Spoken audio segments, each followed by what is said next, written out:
Kepolisian Polresta Pulau Ambon dan Pulau-Pulau Lease mengungkap sindikat pencurian kendaraan bermotor dan menangkap 5 orang pelaku.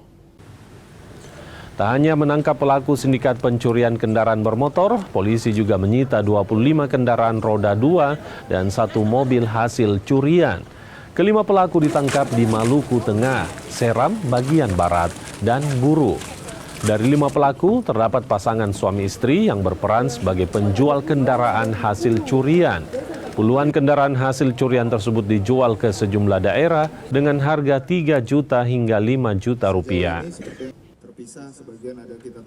Modus operandi dalam kasus ini, mereka melakukan kegiatan pencurian dengan menggunakan kunci letter E, T, dan juga ini menggunakan obeng dan beberapa barang bukti yang lainnya yang telah kami sita.